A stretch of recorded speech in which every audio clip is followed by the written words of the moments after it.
referência do MUB3, Museu da Bolsa do Brasil.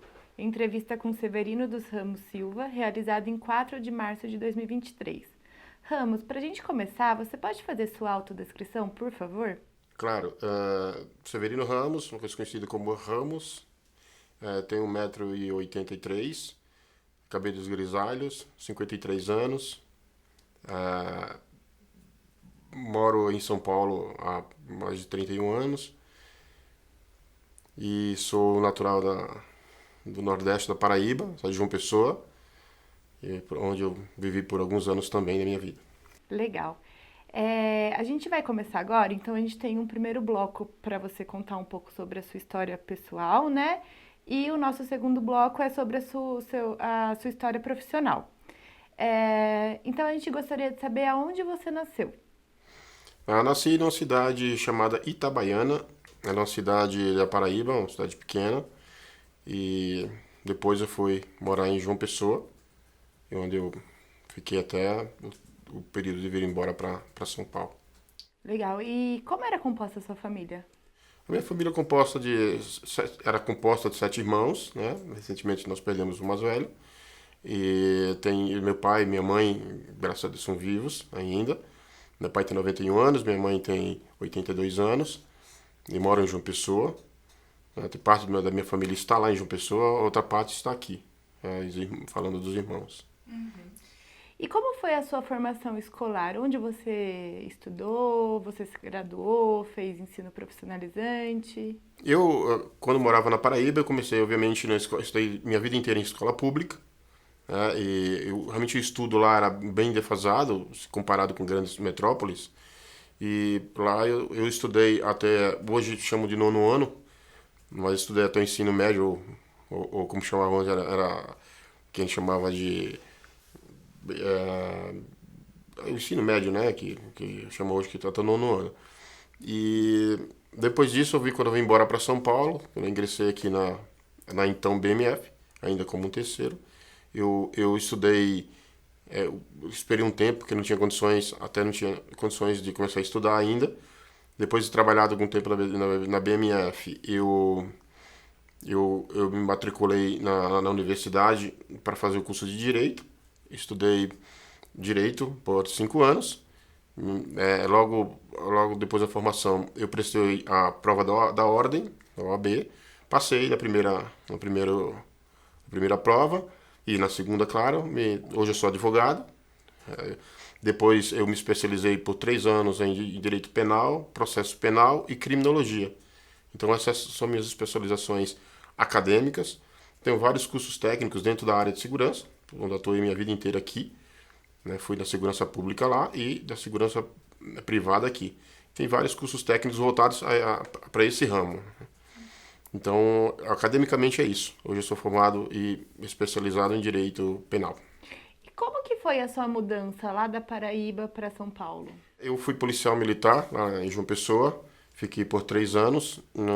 Depois, no decorrer desses anos, eu comecei a entender que não era bem aquilo que eu queria na minha vida mesmo. Pelo meu perfil, né? Não encontrei coisas que não me agradaram lá dentro, resolvi sair, né? Então, ali naquele período, eu namorava minha esposa e resolvemos vir embora para São Paulo sem saber o que fazer, sem saber para onde ir. Só sabia que vinha para São Paulo. E assim a gente encarou a estrada, a gente casou e umas 15 dias depois a gente veio embora. Nem lua de mel rolou, porque a gente tinha que viajar e veio para São Paulo realmente como na frente e atrás, mas veio destinado a mudar a vida, procurar outros horizontes. E aqui assim que cheguei aqui, eu fui trabalhar como vigilante terceirizado, né? Trabalhei por 1 ano e 2 meses. Meu primeiro mês como vigilante, praticamente, terceirizado, eu fui convidado a trabalhar na B3, na BMN, então BMF, né? Sem nenhum propósito, porque eu nem conhecia o que era a bolsa, na verdade, não sabia que universo era esse. E chegando aqui, eu fiquei por um tempo, por 1 ano e meio, mais ou menos, como vigilante terceirizado. E antes de passar pela bolsa, de chegar na bolsa, você passou por outras empresas? Não, eu sempre fui terceirizado, eu vigilante terceirizado, mas no meu primeiro ou segundo mês, se não me falha a memória, eu fui convidado para vir para a BMF lá na Líbero Badaró, naquele prédio da Líbero Badaró. Então eu praticamente fui pioneiro da Líbero Badaró como BMF, como terceiro ainda, né, prestador, mas eu cuidava do prédio inteiro sozinho, dos nossos andares, né, nossos ambientes, sozinho. E naquela época a gente trabalhava até armado ainda, né, portava arma de fogo. Foi uma decepção para mim porque eu não queria de novo estar com a arma de fogo do lado. Já saí da polícia porque não queria ter contato com arma. Tive que ter porque era ofício, né, fazia parte da profissão. Mas foi por aí que eu comecei aqui na BMF. E em que ano foi? 92. Eu cheguei precisamente no dia 16 de dezembro de 92. É o dia exato que eu cheguei na BMF para trabalhar como terceiro. E como foi o processo de você sair da empresa terceirizada e ser integrado à BMF? O primeiro passo foi eu sempre fui muito observador, muito crítico, né? Até comigo mesmo. Então eu acho que eu estou fazendo alguma coisa bem feita, mas aí começo a me questionar, né? A questionar a mim mesmo para saber se aquilo que eu estou fazendo está de forma correta, está indo para um rumo que deveria ir, está alinhado, inclusive, com a empresa. Então, tudo aquilo que eu estava observando, né, existem muitos vícios, principalmente nessa área de prestação de serviço. Então, eu começava a observar e era um pouco crítico no bom sentido, de construir mesmo, né, de reconstruir. Então, eu estava, por exemplo, se o extintor estava no lugar correto, eu optava se a forma de atendimento estava correta, para que usar uma arma numa empresa que eu comecei a estudar, onde é que eu estou, né, que universo é esse, que bolsa é essa, o que é bolsa, afinal. Então eu falei, esse público aqui, por que eu tenho que usar uma arma com um público tão diverso, tão diferente, né? Então eu comecei a vender essa ideia de tirar. Então todas as ideias que eu começava a trazer, e não ser mais aquela segurança, aquele leão de chácara, e sim uma segurança que lida com pessoas, realmente. Né? Lidar com pessoas é muito diferente. E aí as ideias foram trazidas. Com isso, surgiu uma vaga aqui no prédio da praça, aqui do nosso lado, para ser próprio, segurança própria, e me convidaram, porque houve uma demissão aí de alguns líderes, e aí me convidaram. Eu, obviamente, né, BMF, imagina, o primeiro benefício que eu recebi como terceiro, que nós tínhamos naquela ocasião como terceiro, benefícios também, né, alguns brindes que a gente ganhava como qualquer funcionário. E isso me trouxe uma alegria ali, foi paixão à primeira vista. Falei, aqui que eu quero ficar, né? Comecei a estudar. Naquela época era muito raro informática, então eu fui procurar um SOS Computadores na vida e falei, eu quero aprender um pouco da informática, que mundo é esse também? Para agregar o que tinha aqui, que eu vi o pessoal usando o computador, aqueles tubões antigos, não? Mas era um fenômeno, era um negócio maravilhoso, eu queria aprender. Nisso eu fui contratado, né? Fui convidado, obviamente não pensei duas vezes, aceitei trabalhar na BMF. Aqui ainda era como vigilante, mas próprio, aí agora era orgânico, era da própria bolsa, era camisa BMF. E com o passar do tempo, eu acredito que não levou um ano e meio, eu fui contratado a ser vice-líder. Né? Já tenho um cargo de vice-liderança. Por quê? Porque eu comecei a mudar algumas coisas também, né, no prédio da praça. Eu via que a gente não tinha catraca. A bolsa era um ambiente que não tinha uma catraca. O pessoal do pregão ali trabalhando, tudo, e não tinha uma barreira. Eu vi que não tinha câmeras, era outra câmera que a gente encontrava perdida no prédio. A gente não tinha esse cuidado com a segurança e a entrada não tinha catraca, a entrada do prédio. Era no olhômetro. Eu tinha que saber o seu nome e o teu RG. Eu decorava isso. Naquela ocasião a gente tinha 300 funcionários. Mas eu tinha que saber, quando falo eu, é o time inteiro. Tinha que saber o nome, RG, todo mundo. Era olhar e falar, olha, essa aqui é a Júlia, e o RG tá. Então era um negócio muito mecanizado, né? Eu falei, poxa, vamos. E eu olhava a portaria, as recepções, tudo você fazia de forma manuscrita, né? Nem papel a gente usava as boletas de pregão que chamavam, que os operadores anotavam as operações, a gente pegava aquilo como rascunho para fazer as anotações. Então é um negócio muito arcaico ainda, para uma bolsa. Já era uma bolsa, né? Grandiosa, a BMF já era Então eu comecei a questionar isso e trazer essa coisa da tecnologia. A primeira resposta que eu tive quando eu pedi um computador para recepção foi, para quê? Quem que sabe mexer com isso aqui? Eu já tinha me preparado antes, aquele cursinho de informática que eu falei. Falei, puxa, eu aprendi, eu estou aprendendo. Então me ajuda, porque tendo a ferramenta eu vou praticar. Ok, vamos fazer um teste. Colocaram e a gente foi evoluindo com segurança, catracas, com câmeras. Então a gente começou a criar uma forma de segurança, uma coisa mais híbrida, mais suave, porque os funcionários estavam acostumados a entrar assim em barreira. Mas a cultura foi mudando devagarinho, entendendo que o risco estava em volta, né? Estava em pau. Pouco tempo depois, alguns anos, acredito que uns 8 anos depois, por conta eu fui promovido a líder. Eu passei a ser um líder, né? Não mais um vice-líder. Fiquei um período, depois eu fui convidado a ser coordenador, que hoje é o cargo de gerente, já que eu estou aqui, que foi o tombamento, né? Então eu fui chamado a ser coordenador de segurança.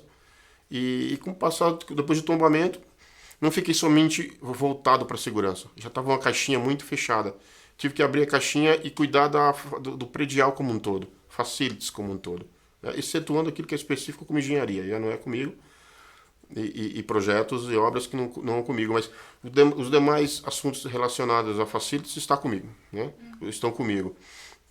Então, hoje, esse universo maior, então, a cada momento foi abrindo esse leque e eu fui cuidando de mais coisas e muito mais coisas, e aí pontuando que tem que trazer melhorias e mudanças, sempre entendendo qual é a nova cultura, o que a BMF quer. A BMF queria uma coisa, ali, quando a gente juntou BMF e Bovespa, era outra cultura, era um outro pensamento, e foi um choque, porque, e agora? Eu precisei entender, estudar, aprender, o que essa nova empresa vai querer, né? E não foi diferente com o BMF, com o B3 agora, que para mim, de todas as que eu vivi aqui dentro, vivenciei aqui dentro, é a melhor de todas que eu tenho vivido. Acho que é a melhor, muito mais aberta, muito mais diversa, tem outro pensamento, tem outra visão de futuro. Né? A gente vive numa visão de futuro de mercado, de vender ou comprar, enfim, de comercializar. Não se tinha tanto uma preocupação com a cultura de pessoas, de como olhar aquela pessoa, como olhar o outro. Então, não era agressivo, mas assim, não tinha esse cuidado, né? Hoje você tem. Hoje a gente está vendo que tem um rumo, tem um caminho que a B3 quer realmente seguir, e para a gente é um desafio, que cuida de pessoas, né? A partir do momento que você cuida de pessoas que oferecem serviços, que prestam serviço, você mudar aquela cultura na cabecinha dela, que já veio de uma, né, cultura um pouco fora de contexto, você trazer para dentro é o primeiro desafio. O segundo desafio é conviver com as pessoas que estão aqui dentro, que cada uma pensa de um jeito, cada uma age de uma forma. Então é um desafio a cada dia e é muito gostoso, é muito desafiador, porque eu também aprendo, eu desconstruo muita coisa dentro de mim e para mim tem sido super rico isso de conhecimento. Perfeito. E pensando, né, você falou que introduziu algumas ideias, né, de tecnologia, já estava mais familiarizado com o assunto, e tal. Qual foi o impacto em termos de segurança que as transformações tecnológicas trouxeram para o desempenho da sua função? Olha, os impactos são eu diria que dos melhores até. Porque quando a gente tem a tecnologia a favor, eu sou super a favor da tecnologia quando ela é bem utilizada, né? Quando ela é utilizada por bem. Então a tecnologia ela não tem como se escapar e que venha mais, e que venha mais, sempre usando para o bem, né? Para as coisas boas. Porque você deixa de mecanizar, né? A tecnologia ela facilita demais o trabalho do dia a dia. Na segurança, então, a cada dia você tem inteligência artificial, são câmeras inteligentes, são menos invasivas, né? Chegava a momentos que você tinha aquela tecnologia, e era muito rápida, a velocidade de mudança dela. Eu sou da época que nem celular a gente tinha ainda. Então, como que a gente conseguia comprovar que havia um delito aqui dentro? Porque a gente teve muitos casos de furtos, né? Isso é muito comum num lugar que tem muita gente circulando. Hoje reduziu, assim, eu diria que 90%, né? De pequenos delitos, assim, de furtos. Então, naquela ocasião, a gente tinha muita coisa. Isso acabou ajudando, porque como é que eu conseguia monitorar se alguém estava agindo de forma, né, diferente aqui dentro? Hoje você tem, por exemplo, os telefones, os aparelhos conseguem te ajudar até a comprovar algum ato de indisciplina, de preconceito, de atitudes que são reprováveis, né? Antes você não conseguia, né? A primeira que era muito comum as pessoas agirem assim, né? Não tinha esse cuidado com essa cultura, com essa visão do respeito que se tem hoje. Era algo muito mais comum e muito mais solto. E aí você não tinha como comprovar, porque da forma que as pessoas se ofendiam no passado, se ofendem hoje, também se ofendiam no passado. Só que no passado você não tinha como, para quem gritar, para quem pedir ajuda, e como comprovar que você estava naquele, né? As tecnologias de segurança ajudaram muito nisso. A gente começou a desenvolver, a gente começou a colocar uma câmera aqui, uma câmera ali, gravar, porque ainda era um pouco analógico, mas botava gravador em determinados ambientes, gravador de voz, em ambientes que não invadissem também a privacidade, mas que a gente conseguisse provar que um delito estava acontecendo ali. E o delito que eu falo é assim, um desrespeito mesmo, tá? Era uma pessoa desrespeitar a outra, por qualquer forma que você possa imaginar, e a gente não tinha como comprovar, porque tinha pessoas, já tinha depressão naquela época, só que não era uma coisa que levava muito a sério, né? já tinha o bullying, sempre existiu, mas também ninguém leva a sério, porque porque você, olha, tô te mostrando que a pessoa está se sentindo ofendida. Né? Como que você provava isso? A tecnologia ajudou muito nisso. E realmente dá um pouco intimidar um pouco quem quer invadir também o teu espaço, né? Falando de espaço físico. Quem quer invadir o espaço físico, a tecnologia ajuda muito a inibir. Não vai impedir, mas inibe um pouco. Em relação à mudança de público da Bolsa, que ela deixou, né, de receber os operadores para receber as pessoas, o público em geral que estava interessado em conhecer o espaço e tal. Quais são os desafios e as oportunidades de lidar com esse público que é mais diverso? Olha, é realmente uma dificuldade, porque eu sempre brinco um pouco com os fornecedores que vêm aqui, principalmente com as empresas de segurança, tá? A gente conversa muito com especialistas por aí, eu falo, gente, e falo com os meninos, e as meninas, quando você vem trabalhar na B3, nesse universo hoje, você tem que observar uma coisa. Eu fui de uma época em que a bolsa era pregão e, sinceramente, do ponto de vista de respeito com pessoas, era hostil o pregão, o Viva Voz. Porque não respeitava ninguém. Era muito hostil, respeitava pessoas mesmo, né? Com a forma como agia, como te olhavam, como te viam, né? Então, era muito... Mas a gente tinha... Era o momento, tinha que se adaptar. Então, qual era a única preocupação que a gente tinha? Pregão. Olha, cuidado, pregão. Olha, fica de olho no pregão. Porque eles mantinham isso aqui, né? Então, pregão, pregão, pregão. O tempo foi as coisas foram evoluindo a uma velocidade de tamanha que hoje você tem, imagina, você tem dentro de uma empresa, é como se fosse, a B3 é como se fosse um centro comercial. Vamos falar mais ou menos assim, uma comparação. Aqui dentro você tem ainda o risco, tem um caixa eletrônico, né? Imagina, você tem uma pequena agência bancária, um atendimento bancário, mas tem um caixa eletrônico, ou seja, tem espécie, então tem um risco. Por outro lado, você tem um museu, tem N, né? Então, diversas pessoas que circulam, idades, gêneros, enfim. Então, é um outro público, tem que tomar muito cuidado, você tem de criança, tem idoso, então tem um público diverso ali que frequenta, então é diferente o olhar. Você tem um espaço onde tem os eventos, que o cliente está ali dentro, né? E mesmo que a pessoa que circula ali apenas para visitar, que não seja ainda o teu cliente, será. Muito provavelmente será cliente da B3. E para ela ser, tem que ser muito bem recebida. Ela tem que ter uma visão. A recepção é o cartão de visitas, né? Que ninguém usa hoje mais o cartão de visitas, mas tá lá, a recepção é isso. Então, se ela não for bem atendida, ela vai embora e a B3 perdeu um potencial cliente. Então, tem isso. Além do funcionário em si, quando mudou a cultura das dress code, por exemplo, foi uma coisa assim, um boom, né? De mudanças de visão. Porque é mais um ponto de atenção. Porque a gente chega no segurança e fala, olha, você sabia que aquele rapazinho que está entrando de bermuda, chinelo não, que não é permitido, mas de tênis, bermuda, camiseta e tênis? Cuidado, aquele pode ser o presidente da B3. Aquele pode ser um potencial cliente.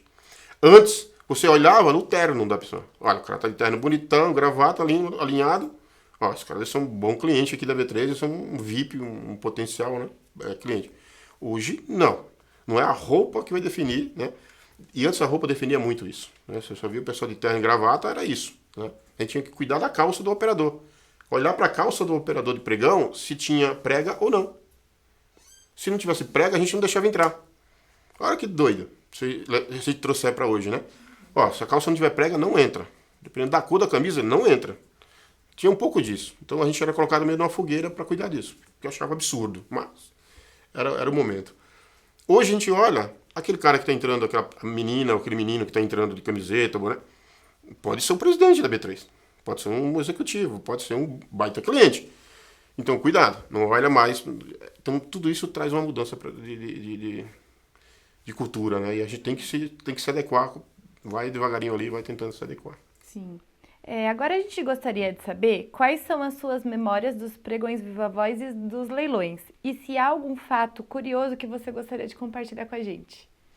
Bom, pregão tem os seus causos bons e cenários não tão bons assim.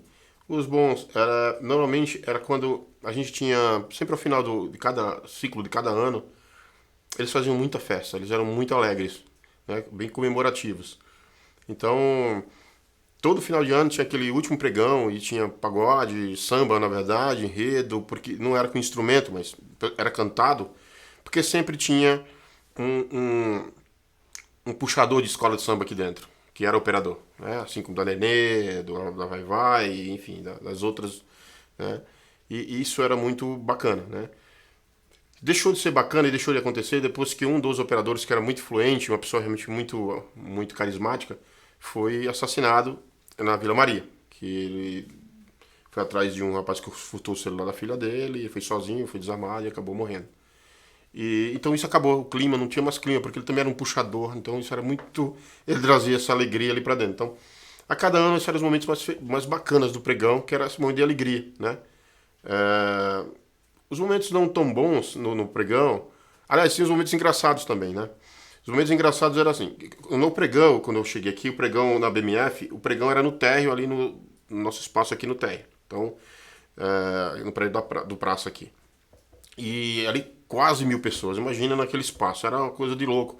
Então, as rodas que a gente chamava de pitch, né, que chamam de pitch, eram as rodas de negociação, não tinha nenhuma barreira. Então eu ficava meio que solto, eles se deslocavam. Tinha você tem essa roda do índice tem que ficar aqui, a roda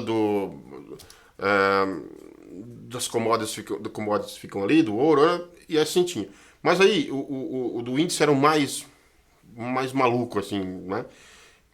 Dependendo do que acontecia no mercado aí fora, na política, o negócio virava um inferno astral. Então era uma loucura, eles começavam a se empurrar. Empurrava mesmo, mas não tinha agressão física entre eles, que eles eram muito próximos, assim, muito amigos. Mas tinha essa coisa da disputa ali no momento. Imagina eu disputando o partido de futebol com o meu irmão. Amo meu irmão, mas ali na hora acaba tendo, né, uma certa desavença.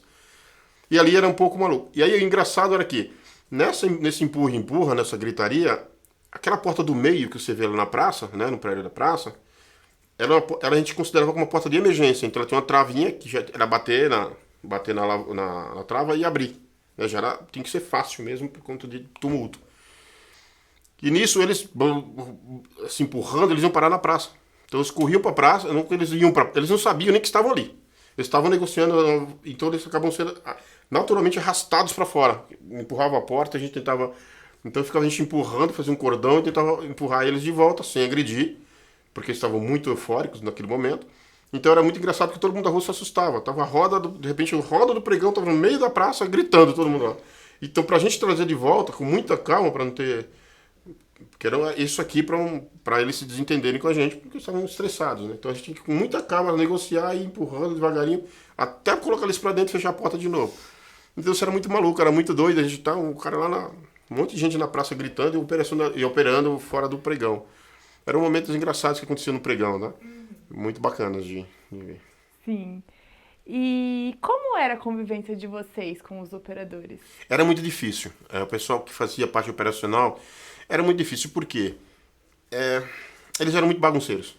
Eles destruíam o nosso prédio, nossa infraestrutura. Eles destruíam mesmo, literalmente. Eles entravam no banheiro, quando saíam, o banheiro estava realmente, quando não quebrado mesmo, destruíam. Assim, tinha muito garoto no meio, então tem pessoa ainda que estava. Porque tem muito auxiliar de pregão. Os operadores eram mais adultos, né? Os auxiliares eram mais garotões, então eles. Então, assim, eles davam muito trabalho porque tinham regras que a gente precisava no olho, como eu te disse. O caso da calça, a gravata, eles tinham que entrar de gravata, não dava para cruzar a porta sem a gravata, né? Só para você se situar, quando você entra ali, olhando o prédio da praça, você entra naquela porta de vidro lá no cantinho, onde fica a doçaria, na Matilde, então tem aquela entradinha ali. Só existia aquela entrada para a BMF. Então, quando você desce ali embaixo do subsolo, naquele corredor ficavam os armários, os lockers deles, só dos operadores de pregão.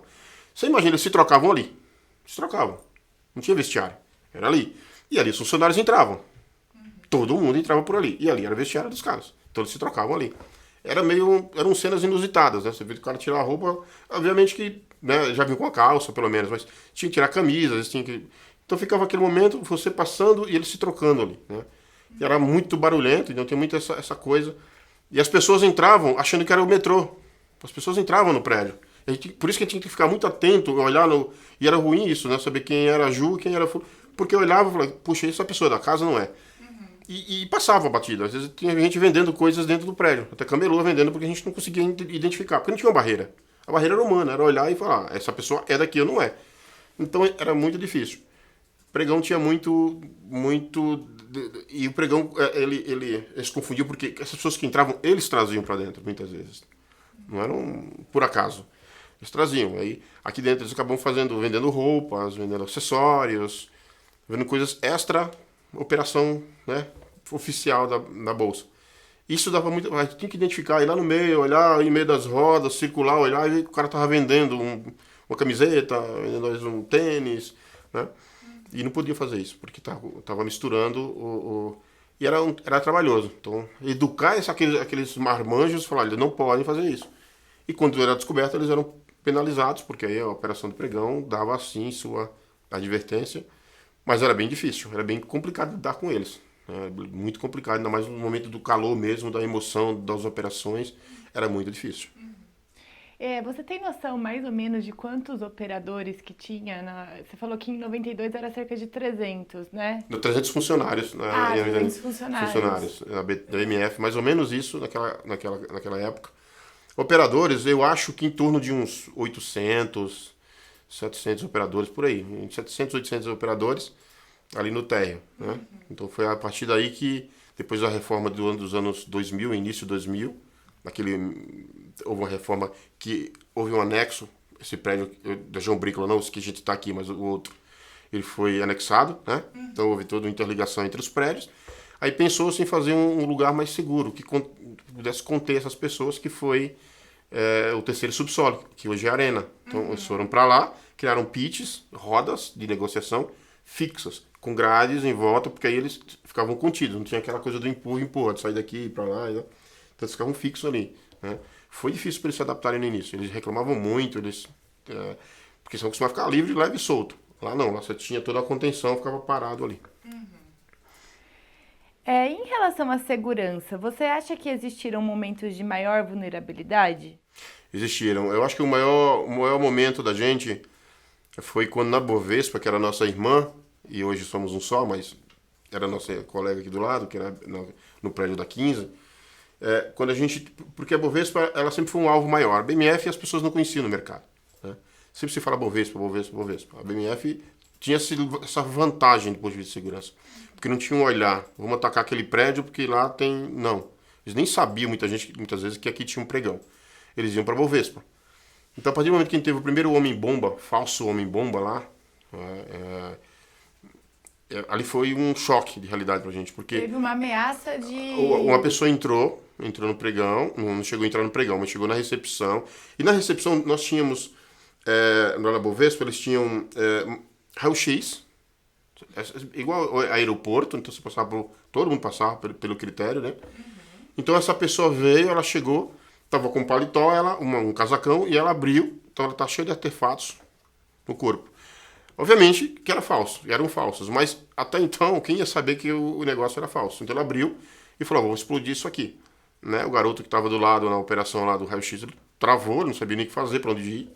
E aí foi todo um salseiro danado, foi uma correria. A galera teve que bolar uma estratégia, porque a gente não estava preparado para isso. Bom, o que eu faço agora? Tem um cara lá dizendo que tá com bomba, ele estava com o detonador na mão, inclusive, né? Será que é verdade? É mentira? Esse cara tá blefando? Não tá? Quem vai pagar para ver, né? E aí teve que chamar o GAT, foi esse entorno aqui, esse triângulo ficou daquele jeito que ninguém circulava. Foi muito maluco. Dali foi um estalo para todo mundo falar, cara, e agora, né? E o segundo ponto que deixou a gente muito em alerta, muito preocupado, foi quando houve o ataque às Torres Gêmeas. Aí veio aquela história do Anthrax. Aquela história do Anthrax deixou a gente super, super tenso. Falei, e agora? Como a gente lida com isso? Né? Como foi a pandemia agora? Ninguém sabia como lidar. Também não sabia, a gente não sabe como lidar. Tá, mas a gente não está preparado para evitar aqui esse tipo de ameaça entre aqui, né? Então, qualquer pó que você vê, aí começaram os trotes, né? Vinham envelopes com pó, às vezes era gesso, era só para tumultuar, para intimidar mesmo. E às vezes estudantes que visitavam um pregão ali no mezanino tem a arena, né? Hoje, então imagina o segundo subsolo, né? Ali era uma área de visitação, né? Com vidro fechadinho, tá? Teve que colocar vidro à prova de bala, né? Porque não sabia, e afinal, o que vai rolar, né? Os atentados, maluco ameaçando de explodir a bolsa todo tempo, né? Então tinha estudante que, só para tumultuar, eles colocavam máscara do Bin Laden, e aí começavam a acenar pro pregão, o pregão ficava eufórico, o pessoal do pregão queria subir para bater nos garotos, porque achavam que era provocação, né? Então era muito tenso, foram momentos tensos, porque a gente não sabia, e agora? É novo isso aqui, o que eu faço na minha vida agora? Foi as maiores vulnerabilidades, porque a gente não sabia como é que você vai lidar com o antrax, como é que se protege para proteger, né? E a bomba, como é que a gente identifica que o cara vai entrar ali e vai pôr uma bomba de verdade ou não? Então a gente ficou muito, foram períodos bem ruins. E vocês tomaram medidas específicas? A gente tomou medida, a gente foi indo na onda, foi surfando na onda. Porque a gente ia estudando o que estão fazendo lá fora, o que os americanos estão fazendo, o que o europeu está fazendo. Então vamos tentar fazer alguma coisa aqui, né? Mas até a tecnologia chegar pra gente aqui, isso ia demorar muito tempo. Então a gente ia tentando fazer meia boca, assim, né? A gente ia dando uma capinha, a gente ia fazendo alguma coisa, ia se relacionando mais com a polícia, entendendo com a inteligência da polícia, olha, se tiver alguma ameaça, avisa pra gente, vamos nos preparar com antecedência, tomar alguns cuidados. Então a gente começou a ter essa aproximação com a segurança pública maior, né? Tá sempre com eles, chamando eles aqui, vamos bater um papo, vamos fazer uma reunião, vamos entender o que está acontecendo aí fora. Porque não é tão rápida a comunicação como é hoje, né? Hoje qualquer coisa que acontece em segundos você está sabendo. Antes não, demorava muito tempo para chegar até a gente. Então esse era um receio, esse era um problema. Era tudo jornal impresso, né? Então até chegar aqui, já foi, né? Era bem difícil. Agora a gente quer saber mais sobre o entorno da Bolsa, né? Então, como era o centro de São Paulo na época em que você entrou na BMF e quais as transformações foram sentidas por você ao longo do tempo? Olha, ela era muito tranquilo. Esse centro ele era muito mais seguro. Ele era muito bacana de você circular aqui, passear por aqui, né? Primeiro que a alegria do centro eram os operadores de pregão. Quando eu falo do centro, é desse entorno aqui mesmo, tá? Como você me perguntou. A nossa alegria, a alegria das pessoas ali era legal passear, porque eu estou dizendo isso? Quando dava meio-dia, uma hora do almoço, então todo mundo ficava ali na frente. Ia almoçar rapidamente e ficava ali batendo papo. Então o pregão era quase, não tinha negociação, não podia, obviamente, mas a concentração era na praça. Então aquela praça era muito bonita, né? Ela tinha o coreto, você tinha. E era muito bem cuidado. A Bolsa mesmo cuidava de tudo isso, dessa infraestrutura, tinha um acordo com a prefeitura. E a gente cuidava de tudo isso. Então era muito. Era tranquilo de você passear. Por outro lado, era muito ruim porque tinha muito camelô. Era um comércio de rua enorme isso aqui. Parecia a 25 de março. Cheio de barraquinhas. Então era ruim de você caminhar, circular, porque era muito. Né? Era muito solto. Aí não tinha uma fiscalização para isso. Então tinha esse lado ruim, que era o lado de muita. Era descontrole né, das vendas de rua. Então tinha esse lado, mas por outro era muito bacana. A BMF promovia muitos shows na praça. Então toda vez que tinha carnaval, uma sexta-feira antes do carnaval, tinha um palco ali na frente fazendo carnaval. Então animava demais esse centro, a BMF, quando fazia esse tipo de. Pra gente era horrível, né, pra cuidar, porque era um olho no show, outro olho aqui dentro, nas pessoas, mas era bacana. Toda vez que tinha as Olimpíadas, os atletas eram premiados. Né? Eram premiados. Tinha um palco enorme com festas na praça. Então tinha as premiações. Era muito bacana. Que acontecia fora do ambiente Ali, do... logo ali na praça mesmo. Bem na frente do nosso prédio. Era colado a nossa parede ali. O palco era colado ali. Eles usavam a nossa estrutura para se trocar. Camarim, o pessoal da imprensa também. Né? A gente reservava um espaço. Era muito alegre. Esse centro fervia e ficava super alegre aqui na frente. E aí, com o passar do tempo, obviamente, até pelas mudanças assim, da violência, né, a coisa começou a ficar um pouco mais violenta. Quando vem a facilidade, a violência vem junto. Por exemplo, o celular. Né? Então, a gente tinha naquela. Aí começaram muitos roubos a banco, era muito comum isso. E a gente era cheio de banco aqui no entorno, né, na Boa Vista, na própria 15. Então, tinha explosão. Teve um escândalo na época do Santander, que era Banco do Estado ainda, né, na época, a Banespa. Teve aquele roubo lá dentro. Então, assim, começaram a observar que tem muitos roubos, explosão mesmo de caixa. A gente estava mais seguro, por quê? Porque aqui não é rota de fuga para bandido. Né? Então o cara vir aqui explodir um banco, para ele sair é ruim, porque é calçadão, ele vai ter problema. Então aqui nunca foi tão ruim para isso. Porém, no entorno da gente tinha muito problema, muito risco. Né? Então as coisas foram até evoluir, vir o celular, que aí esqueceram um pouco essa, né? E aí veio que a criminalidade ela vai caminhando conforme também eles vão criando novos métodos. Começou a não fazer mais sentido roubar bancos, explodir, matar e roubar banco. Então vamos partir para o sequestro. Aí veio um alerta pra gente. Porque daí veio uma nova modalidade, que foi a modalidade de sequestro. Era muito comum, virou uma febre sequestrar executivos. Então, inclusive o ex-presidente da Bovespa, o Raimundo Maliano, ele foi vítima. Então e aí a gente começou a ficar alerta, e agora? A gente começou a criar e estudar como a gente faria para prevenir isso, né? Porque muitas vezes o nosso executivo ele sai tanta coisa na cabeça, ele é tão preocupado com outras coisas que ele circula e não está atento a isso, não estava atento a isso. Então a gente tem que pensar, e agora? A nova modalidade de crime, que é o sequestro. Depois praticamente acabou. Basicamente o sequestro é muito raro você ouvir, porque não é negócio também para os caras. Aí veio o furto de celular e os crimes eletrônicos, né? Então essas mudanças vieram. Você vai ver o centro um pouco vazio hoje, as lojas fechando, porque agora, depois de tanta apelação, a polícia voltou os olhos de novo ao centro velho, está tentando reconstruir, dar essa sensação de segurança para as pessoas virem de volta para cá. O fato da bolsa ter ficado aqui para mim foi excelente, no meu ponto de vista, porque manteve a valorização do centro histórico, assim como o Santander, assim como o Banco do Brasil, né? Esses personagens terem ficado aqui ajudou demais, ajudou o Estado a ter um olhar também, falou, precisa do turismo aqui, porque nós somos o Banco do Brasil lá, da exposição do Banco do Brasil. Então tudo isso ajudou demais. E a polícia tem voltado um olhar maior aqui para fazer com que as pessoas voltem a ter confiança, voltar para o centro, né? Porque hoje a febre é o furto de celular, não tem outra coisa.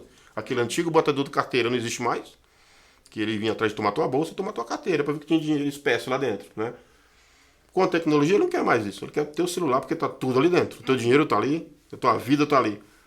Então essa hoje é a maior preocupação, que a gente tem que ficar o tempo todo atento, né? E o pessoal, inclusive com ferramentas da própria B3. Tem líderes que a gente sempre faz as campanhas e dá um alerta. Evitem circular com o notebook da companhia pela rua. Tem gente que anda com ele aberto e trabalhando praticamente ali na correria, né? Então, essas são as mudanças. Uma mudança daquele crime que era mais agressivo, mais. E agora é mais da tecnologia, mais de olho na tua vida que está aqui dentro de um aparelhinho. Você já falou um pouquinho, mas a gente gostaria que você detalhasse mais em relação às diferenças culturais, né, das organizações, assim, com as fusões e tudo mais. O que você mais sentiu de diferença em relação à cultura organizacional? Eu vi como eu disse antes, eu senti uma melhoria enorme. A gente vê, para mim, sinceramente, em termos de cultura, o pior período foi BMF e Bovespa. Para mim, foi um divisor de águas ali. Porque quando era BMF e Bovespa separados, eu não conhecia Bovespa, não posso comentar, mas BMF já tinha, assim, de certa forma, essa cultura que a B3 tem hoje. A BMF primava muito por isso, né? Nosso presidente, eu sou da época do Dorival Rodrigues Alves, que era nosso superintendente, que não era presidente na época, era superintendente, né? Então, aliás, desculpa, diretor-geral. Era diretor-geral da BMF. E o Dorival, ele era um coração humano incrível. Ele olhava primeiro a pessoa, depois o negócio, né? Claro que não deixava o negócio de fora, porque é o que nos mantém aqui. Mas ele tinha um olhar muito delicado, muito especial para as pessoas. Então era um paizão, era uma mãezona, na verdade, né? Que ser melhor que mãe não tem. Então uma mãezona. E ele tinha esse coração muito bom. Então depois ele teve aquele problema de saúde, faleceu, o Edemir assumiu, manteve a pegada, né? Então a gente manteve aquela forma, apesar dos pesares, daquela época ter algumas coisas que não são toleradas hoje, né? Antes passava batido, mas era um ambiente bem amistoso, gostoso de se trabalhar. Quando veio a BMF Bovespa, do ponto de vista de cultura, realmente de cultura, eu posso falar por mim, eu não sabia para onde a gente queria ir. Não estava definido, não estava claro. O que a gente quer como cultura? Não tinha. Como negócio, nem posso falar porque não é a minha especialidade, mas como cultura, como pessoas, para onde a gente quer ir, afinal? Então a gente ficou um pouco perdido, né? Se preocupou muito em sinergia, porque naquele momento a gente teve muita sinergia, teve muita gente que tem que sair, né? Porque tinha espelhamento de cargo, funções, que é natural, isso não é nenhum problema, é natural. Mas a gente não sabia separar as coisas. Olha, tem que passar por isso, mas a cultura a gente quer ir para cá. Não, todo mundo foi muito perdido. Quando você achava que ia, aquele grupo de pessoas que está trabalhando no núcleo, sabe, como temos hoje núcleo de diversidade, de inclusão, tal. Aquelas pessoas já saíram. Então, e aí? Então a gente ficou um pouco perdido. Felizmente veio a B3. Eu senti aquela visão melhor do que a do passado, no sentido do respeito, né? De saber o que você tem que falar, como você tem que abordar, como você tem que, né, interagir. Porém, com a mesma delicadeza que a gente tinha lá quando era BMF. Então, hoje eu sei o que a gente quer, para onde a gente quer ir. A cultura, né? Recentemente a gente até convidou a Ana para vir na minha área, para falar um pouco do meu time e para ficar claro também para eles, porque eu tenho ela com uma pessoa que é muito empoderada mesmo, acho que ela é referência. A Ana Buchain? Buchain. Eu sinto ela como uma referência, sou fãzaço para começar, porque eu acho que ela é uma referência mesmo. E a gente tem uma cultura, né? A gente enxerga isso. Eu vejo, assisto aos podcasts dela, às entrevistas, e fica claro para qualquer funcionário. Se você não quiser enxergar, mas está claro que para a gente quer ir, de cultura. E só nos cabe a realmente mergulhar nela e contribuir.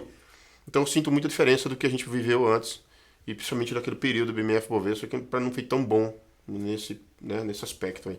Em relação à pandemia, como a B3 se adaptou nesse período? Foi uma crise, literalmente foi uma crise, porque todo mundo tinha tudo, todo mundo tinha solução para tudo. Nessas horas, todo mundo vende o que não tem para vender, né? Que é a solução, muitas vezes. Então a gente foi pego de surpresa porque o que mais me doía foi fácil para os funcionários. Todo mundo vai para casa. A gente não estava ainda preparado estruturalmente para trabalho remoto, mas de certa forma sim, tinha como fazer. A gente já vinha se preparando para isso, de certa forma, né? Foi só um boom, foi só uma chacoalhada para acelerar o processo. Mas a gente já estava, a B3 já estava preparada para isso. Mas o que mais me preocupou e machucava muita gente e o terceiro? E o prestador? O nosso time ficou aqui 24 horas, ninguém arredou o pé. E eram pessoas que estavam com medo de se contaminar, porque naquele momento estava muito perigoso.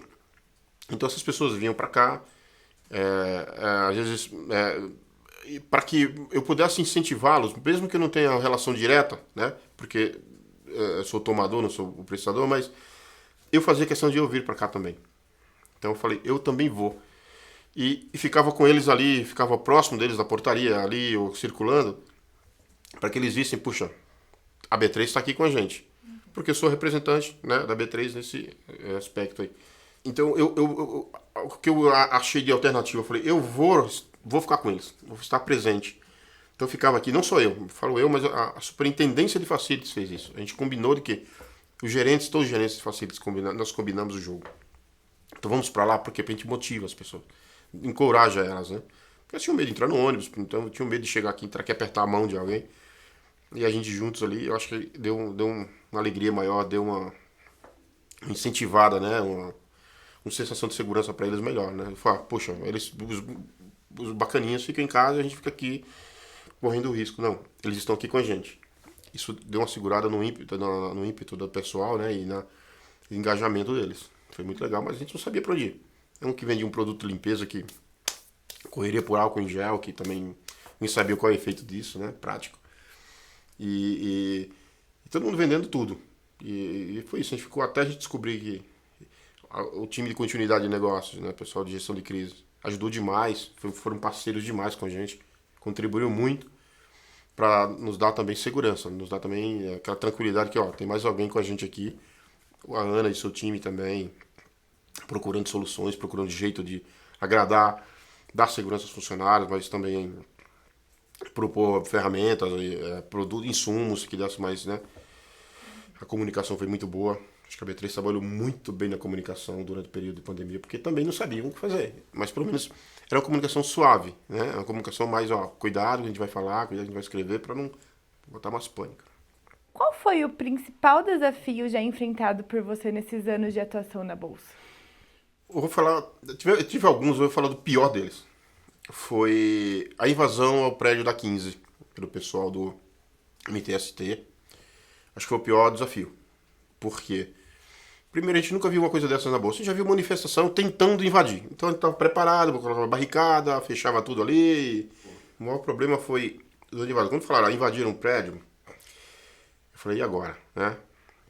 Ok, o que eles queriam? Primeira pergunta, o que eles queriam, na verdade? Eu desci para tentar entender o que eles queriam. Ficou óbvio, hoje está claro. Quando as coisas acontecem, depois você fala, também era só isso. Tá? Mas no momento que eu vi aquele pessoal com osso na mão, uma pata de boi, né? O osso mesmo na mão. Eu falei, meu Deus, aquilo ali, o cara se tacar na cabeça de alguém vai matar. E aí eu falei, bom, o que eles querem? Primeiro eu fui procurar liderança, né? deixa eu procurar a liderança, entender com eles. Aí encontrei um líder que estava falando com alguém estava passando as coordenadas lá fora, né? Ele falou, olha, não tenho eu sozinho, eu tenho mais 4. Eu tinha 4 moças, ele e mais 4 moças, que cada um com o seu time ali, com o seu grupo. E aí, barulho, barulho, barulho, barulho. Eu falei, puxa, ele quer palco, né? Ele quer holofote. Eu falei, deixa ele um pouquinho lá. Meu pessoal da segurança ficou, me olhou e falou, e agora? Eu falei, cara, segura a onda que também não sei o que fazer ainda. Então vamos negociar. Conversei com a liderança. E aí ele falou, calma, ninguém vai brigar aqui, a gente só quer publicar, né? Vai o nosso manifesto. Bom, ali eu tava ficando um pouco mais tranquilo, porém veio a polícia, né? Então a polícia militar fez chamada, é claro, e entrou. Então qual foi a orientação da polícia? Fecha. Porque não foram só os manifestantes, pessoas de rua, todo mundo começou a entrar aqui. Até de bicicleta entravam aqui, né? Moradores de rua, em condições de rua e tal. Então pessoas entrando, eu falei, meu Deus, e aí? Agora o público não é mais aquele só. Não é somente. Alguém vai se aproveitar daquilo e vai causar um alvoroço, vai provocar um estopim ali para um boom, né? E aí, vidro, aquele prédio todo cheio de vidro. Eu comecei a ficar tenso com aquilo. Eu falei, meu Deus, eu vou ter que conversar com. E vou ter que falar com o líder. Eu falei, cara, a gente é solidário ao seu pleito, mas puxa cuidado com a violência e tal. Ele falou, não, ninguém vai. Vou falar com todo mundo, ninguém vai brigar. Mas ele respondia pelo grupo dele. E aí esse pessoal alheio ao que estava acontecendo entrando ali, né? Aproveitar e me vingar da bolsa agora, né? Então comecei a me preocupar. E quando a polícia chegou, a minha preocupação dobrou. Porque a polícia queria tirar de qualquer forma, independentemente de negociação. Tentou a paciência da polícia, de certa forma, já um pouquinho. Falou, fecha as portas, a gente vai tirar eles aqui na porrada. Aí eu falei, aí eu tremi, falei, não. Aí isso, meu segurança estava fechando a porta já. Quando ele estava fechando a porta, nisso que ele foi fazendo assim, aí encostou numa moça, inclusive. A moça já fez um escândalo que ele estava assediando, né? Mas no momento do calor, né, de fechar a porta. Então quiseram ir pra cima dele, foram bater nele, eu tomei a frente, tomei tapas no peito, né? E tentando falar com eles, calma, tá fechando. Então foi o momento mais tenso ali, né? Falei, agora desandou. E a polícia já preparada. Aí os comandantes estavam aqui dentro, eu falei, comandante, pode fazer gentileza, não leva mal. Vocês podem sair, deixa aqui, eu resolvo. Porque tá ficando tenso essa situação. Porque se eles fecham, porque eles tinham mandado fechar a porta, eu não sabia. Eu não vi fechando. Eu corri lá pra tentar ajudar o meu colega. E tomar a frente. Falando, eu sou o chefe da segurança, poxa, pode falar comigo, mas não faz isso com ele e tal. E foi negociando. Isso consegui tirar a polícia. Eu falei, então vocês, por favor, depois vocês saírem, vocês resolvem lá fora, mas aqui dentro não, vai causar uma tragédia aqui dentro. Então foi um momento mais difícil. Por mais que muita gente tenha falado, não, eles tiveram o que queriam. Tudo bem, é verdade. Mas aquilo ia se transformar numa tragédia se a gente fosse para violência. Bastava um tapinha em alguém, acabou a tranquilidade, a paz, né? Então, esse poder de negociação, de muita calma na hora, daquilo que a gente nunca vivenciou, foi o pior dos momentos, né? De falar, gente, agora eu vou ter que negociar com essas pessoas e com a polícia, que a polícia queria. E a própria polícia estava provocando o tempo todo ali do lado, uma situação que pudesse se agravar. Mas enfim, deu tudo certo, foi uma lição aprendida, para hoje, quando a gente vir. A gente foi surpreendido por quê? Porque era muito comum passar manifestação ali aqui na frente, e nunca, no máximo ficava lá fora, falando. Eles articularam nesse dia, eles vinham caminhando de longe, então a uns 50 metros eles aceleraram e correram para dentro do prédio. Não deu tempo de fechar a porta, porque eles correram, né? A intenção já era essa, e nos surpreendeu, né? E foi uma lição aprendida, foi bem, todos esses anos, tanta coisa, a gente que já tentou tirar a vida dentro do pregão, a gente que fez, essa foi a pior, que exigiu da gente um poder de negociação melhor com ambas as partes ali, né? Mediar o conflito. E agora a gente já está caminhando para o final, né? A gente gostaria que você compartilhasse com a gente histórias marcantes ou momentos que tiveram um impacto significante na sua vida ou na sua carreira durante o período em que você atuou aqui. Os momentos marcantes que eu tive aqui, que impactaram muito, foi quando todos os momentos bacanas que a gente viveu aqui na Bolsa, e a Bolsa ela é muito mãezona para isso mesmo, ela acolhe bem, acolhe demais todo mundo que chega aqui, seja terceiro, seja funcionário. O meu momento marcante na minha vida foi quando acreditaram em mim, acreditaram no meu potencial e falaram, você será funcionário. Porque para aquela época é muito difícil, até é difícil se entrar na Bolsa hoje, não é fácil ser funcionário da Bolsa. Não é qualquer currículo que vai chegar aqui você vai entrar para ser funcionário. Porque é diferenciado, é um mercado diferente, não tem nada igual. Exatamente igual, não tem. Então, imagina para quem é de serviço, né? E essa confiança que me deram, que olharam e falaram, em um pouco mais de um ano, as ideias que eu estava tentando mostrar, né, com o menor custo possível, mas que a gente evoluísse naquele segmento, e acreditaram em mim, para mim foi... Primeira coisa que eu fiz quando eu recebi esse convite foi, olha, não vou nem dar risada, hein? Orelhão. Corri pro orelhão, tava umas fichinhas no bolso. A famosa caiu a ficha, né? Fui pro orelhão, ali na esquina da Ribeiro com a São João, lá descida na rampinha, ali. Tinha um orelhão ali. Naquele lugar eu fui lá e liguei pra minha esposa. Feliz da vida, né? Porque eu não tinha nem onde morar. Eu não tinha uma casa, não tinha nem perspectiva do que eu ia fazer aqui em São Paulo. E quando alguém falou assim, eu acredito em você, né? E falou, você agora será funcionário da Bolsa, pra mim aquele foi um negócio assim, sem precedentes, né? Foi muito bom, foi uma alegria incrível, porque trabalhar aqui é muito bom. As pessoas aqui são muito bacanas. A gente sabe que qualquer lugar tem exceção à regra, né? Mas eu prego isso pro meu time, ainda mais o pessoal terceiro. Trabalhar aqui é muito bom. E não tô falando isso por falar, é porque é bom. As pessoas são respeitadas. O terceiro, inclusive, ele é muito bem respeitado aqui dentro, ele é muito bem acolhido, né? Não vai ter o mesmo conforto de um funcionário, porque são, né, coisas diferentes, mas são tão bem tratados como. E é isso. Acho que esse momento da minha admissão, quando eu fui efetivado, na verdade, foi o melhor de todos aqui dentro até hoje. Foi muito bom. E para você, qual é a importância do registro de divulgação das memórias do mercado de capitais? Que é isso que a gente está fazendo aqui, né? Olha, eu tive um professor na área de Direito, que eu não me recordo o nome agora, ele que me perdoe, mas ele falou uma coisa muito interessante. Quando eu entrei na faculdade de Direito, aquela teoria, aquela coisa chata do início da teoria, só teoria, então... E é muito comum falar da história de determinada... Qualquer curso que você vai fazer, fala um pouco da história, né? E aí, por que tá falando isso aí? Eu ficava incomodado porque quase um ano falando história. Aí ele chegou pra mim, bateu no ombro e falou assim, meu amigo, eu vou te falar uma coisa. Quem não conhece o passado, não vive o presente e não vislumbra o futuro. Então, a gente precisa ter o histórico, ter a história da evolução de um determinado segmento, empresa, enfim, da cultura. Porque se você não souber, por que eu tô aqui? Por que a mulher defende tanto o direito dela hoje? Alguém tem que olhar lá pra trás, por quê? Né? Porque tanto empenho, né, nas questões de raciais. Por quê? Olha para o passado, estuda o passado. Você vai entender por que hoje a gente luta tanto para isso, né? Mercado de capitais é a mesma coisa. Por que mercado de capitais? Porque é tão diverso hoje, né? Tem criptomoeda, tem tanta coisa aí que você imagina no mercado. A B3, por si só, tem disseminado tanta coisa bacana aí no mercado, né? Para as pessoas poderem investir. Por que tudo isso? Né? Então, trazer a história de como isso começou para cá é super importante. Então, se não conhece o passado, não vive o presente, jamais vai viver o presente. E jamais vai vislumbrar o futuro. Eu preciso mudar, preciso melhorar. Porque eu tenho um passado como referência. Eu acho que, em linhas gerais, é isso aí. Perfeito.